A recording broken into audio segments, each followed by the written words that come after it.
Hey guys, my name is Isaac Weisberg. For those of you that don't know, I'm the CEO of Sasquatch Strength, and we're joined here with the three founders of Sasquatch. Jason Cobb, our COO. Hi. And Troy Morse, our Director of Program and Coach Development. Oh. And really we want to introduce you guys to the brand, to the story behind the brand, and then we'll get a little bit more into the minutia of, what makes us unique, what makes us stand out in the marketplace, and really give you guys an opportunity to get to know us as people, as operators, but also as a concept. So let's start off with the story of Sasquatch. Sasquatch really was kind of the brainchild of the three of us, but the evolution of how we got started was kind of interesting. I opened up my first gym in 2014. It was a little tiny 1,000 square foot gym in Sammamish, Washington. And one of my first clients was Mr. Cobb right here. Yeah. And at the time you were still working in finance, right? Yes. Yeah. So Jason developed high-speed training infrastructure for a company based out of New York. I'm sure he wants to tell you a lot about that stuff right now. But we developed a friendship, and you and I trained for 2 years before we ever started working together, right? Yeah. 2018 or 2016. So as Jason and I developed this friendship, I started trying to figure out how to run gyms better, right? That gym in 2014 I bought from a gentleman that kind of didn't do very well at operating a gym. I took over that gym and I started trying to figure out what made it tick, what we could improve upon. At the time, Jason, as a friend, obviously advised me and started trying to help me through the process. And as we started, solidifying some of the procedures and working through the programming and, getting the SOPs down, after about a year or so, we had it down a little bit better. We took one more year to operate, and that's when I decided that we should go out and open up a second gym. So that was in 2016. There was a gym here in Redmond that I identified that I really wanted to purchase. The gentleman was a super nice guy, ran a really good gym. I liked the way his community ran. I loved his people. So I approached him, and it turned out that at that time he wanted to become a firefighter. So we agreed that I would take over his gym, merge the two gyms together, kind of as a one community, still two separate gyms, but one community, and kind of rebrand the whole thing. And around that same time, Jason, you and I started talking, and can you tell us a little bit about what was going on with your life and how you wanted to sort of become a part of this story? I was looking to make a change personally, and Isaac and I had become good friends, and I knew that when he started this other gym, he was going to need a lot of help. So I did at first volunteer, say, hey, let's look to see what we can do, see what I can help. I came in with a lot of operational experience, so being able to kind of make some efficiencies in day-to-day operations, as well as just kind of the business side of it. Absolutely, and Jason played an integral part of everything that has to do with the way ops are handled today. The business wouldn't be where it is without Jason, obviously. And around that same time, while you and I started developing those processes, we kind of got introduced to Troy as well. So Troy was actually a staple around Washington. He had one of the oldest running micro gyms on the east side, which is the area east of Seattle. And that gym was actually a gym that I very much admired and followed for a really long time. When we took over the gym in Redmond, we approached Troy with a very different mentality than probably a lot of other people approached you before. Our view on it was much like Troy's. We wanted to grow the community. We wanted to have events together. We wanted to throw competitions together. We wanted to really bring the two communities together because we figured we could grow the pie, right? Instead of fighting over the 5 people that are joining micro gyms at the time, why not build a broader, larger audience that's excited about fitness? Yep. And you and I kind of clicked on that right away. So Troy had this expertise that Jason and I immediately realized we were missing, which is, operationally, Jason was fantastic. And in terms of growing and developing the business, I did a really good job. But we were missing that coaching piece, the community piece, the programming piece, somebody that really had in-depth expertise as to how to structure these programs, how to train these coaches, how to really lead the community as a whole, which is very different than the business development. And that is really where Troy shined. I mean, his coaches went through an extensive program that he at the time called the ITP, the Instructor Training Program. Now it's called the STP, the Sasquatch Training Program. That's when, Troy really started bringing all of that to the table and really opening our eyes to what we were missing.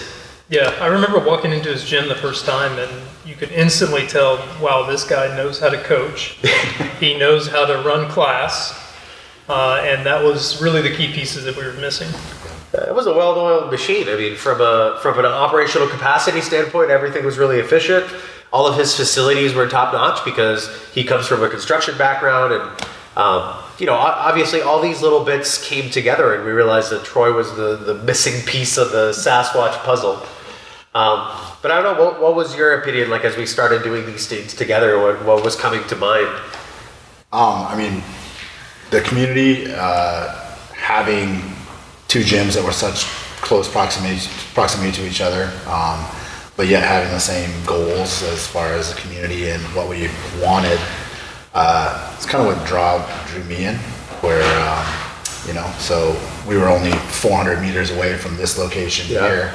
And so we'd done a bunch of events, and for 2 years we did a bunch of events together and things, and we kind of just threw it around on the table. Wouldn't it be cool to have one bigger gym, bigger community, more influence, and touching more people instead of, trying to draw people away from each other. And so that kind of was one of the big things that drew me to it. And, I didn't really know Jason until one of the events. Yeah, I was gonna say, I met him and everything, but until we actually started kind of working together, once we kind of decided to kind of merge these things and start working together, 4 or 5 months in, and then Isaac, I just knew Isaac for a couple of years from just being gym owners together for a while, but Yeah, it was a really cool way how this all came together, and then that was around late 2017, early 2018, somewhere around there. Actually, late 2017. Yeah, I think June of 2017, I think. Yeah.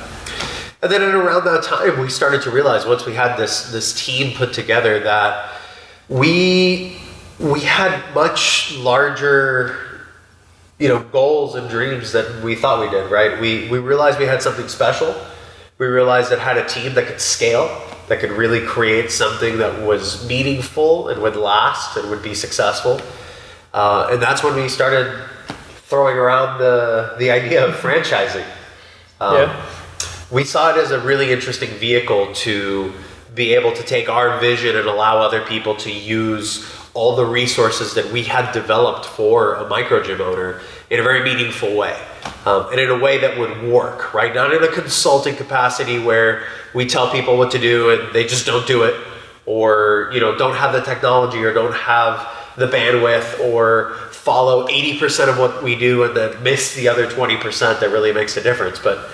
Or have to do it all on their own, themselves, and 100% learn all the pitfalls that you can navigate, all that stuff. 100%. And we all ran through those pitfalls, right? Like you saw me crash and burn a million times in the first couple of years, right? It was very painful. The first year I coached every single class, 6 a.m.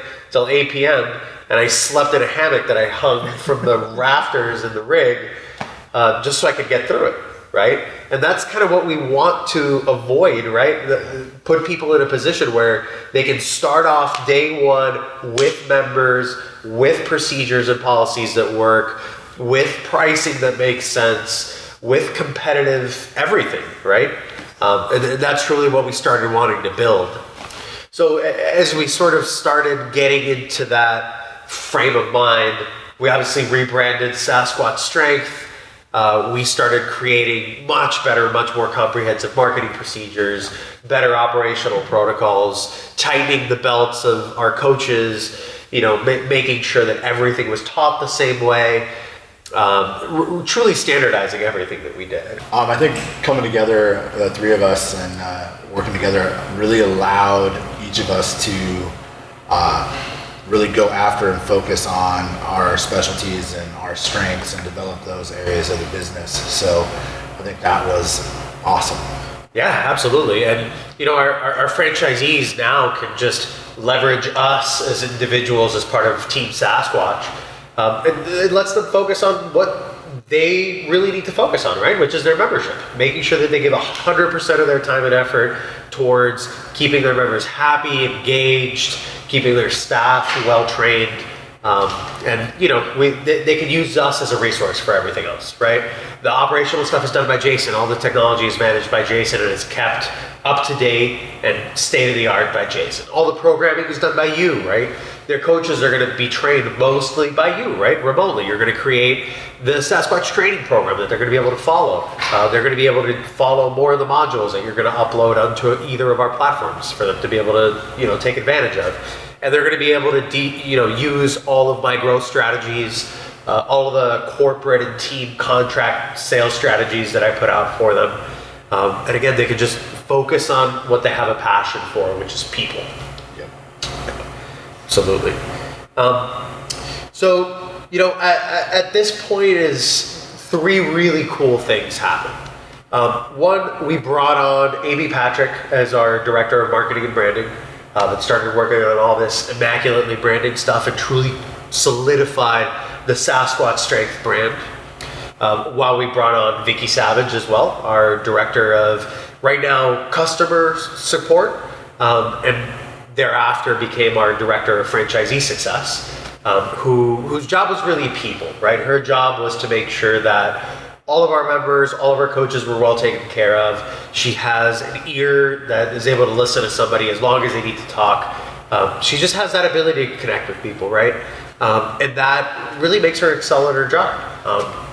She took a customer-centric approach to everything that she did, and that kind of transitioned into a franchisee-centric approach from, now the franchise. And once we added those two people to the team, then we were really able to run and operate a location as a franchise. So that's when we decided we would open up our Issaquah location. So our Issaquah location was going to be, this was 2018, our third location. It was going to be run pretty much like a franchise, right?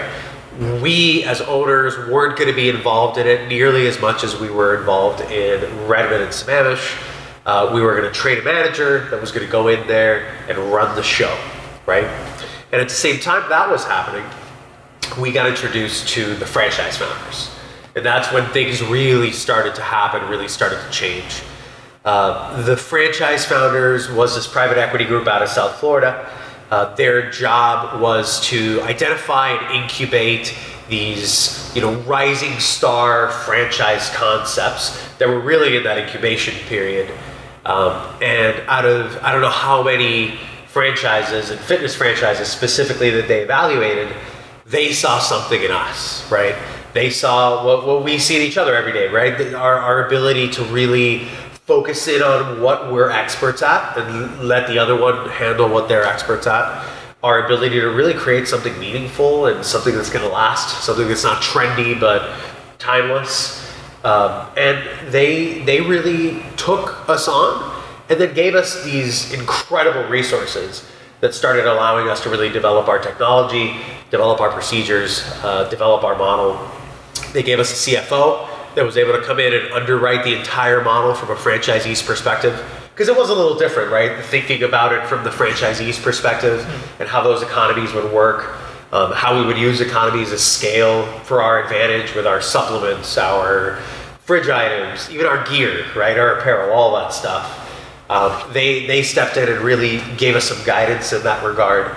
They gave us project managers that were able to keep us on task with regards to creating all of our franchise documents, all of our franchise tools. We started being able to develop different platforms for the franchisees. our Friend Connect platform, which we're going to talk about later, that creates that franchise path to opening, and that is their management tool while they're going through operating their franchise. Friend Metrics, that creates all of those KPIs and keeps our franchisees accountable to those KPIs. They also, gave us an operations guy that worked closely with Jason on making sure that we scaled all of our operating procedures to a franchise level, right? Enterprise systems are very different than individual gym systems, right? And being able to, out of the gate, have the expertise that somebody like Joshua Reed, our new VP of Operations, has, right? Joshua worked with Massage Envy, he worked with Tough Mudder Boot Camp, he worked with these big brands when they were just incubator concepts, and he has this boots on the ground expertise that in a million years we wouldn't be able to afford if we didn't have a private equity group like Franchise Founders behind us. That's when things just really started being able to evolve, right? We went from our 3 corporate locations to our first franchise being sold in Orlando, our second franchise being sold and very soon to be opened here in Washington. Now a third franchise that we're going to be opening here as well. And people in the pipeline that are very late stages, getting ready to sign agreements in Maryland, in Colorado, more in South Florida, Mexico, and then in the greater Toronto area. So we're really very quickly becoming a national brand in the matter of 2 years that we've been a franchise concept. We're getting some amazing momentum, and really it's getting to be very exciting. So, I'm pretty excited at what the rest of 2020 is going to bring for Sasquatch. We're looking at opening another 5 to 10 franchises this year, and there's a potential for 20 plus franchises to be open in 2021. I'm just really excited for the future of Sasquatch. We're doing things really different, and we're doing things that are really going to create some very impactful change in the world. So I'm really excited to have you guys to do this with, because I'd be really nervous about doing the pieces that you do. It on your own? Yeah, it would be next to impossible. It's really cool to see the team that we've been able to build so quickly. And with so many all-stars that are really going to put us just above and beyond our competition and let us just go in and take the fitness world by storm. Yeah, it's going to be fun. It's going to be awesome. Yeah. Well, cool, guys. We're really looking forward to having a conversation with you guys one-on-one here soon. And over the course of this webinar, this video series, you guys are going to see a little bit more one-on-one between me and Jason about all of our technology and our operations, a little bit with Troy about our programming and our coaching, a little bit with Amy about our marketing and branding, and with Vicky about our customer and franchisee success. See you guys soon. Thanks.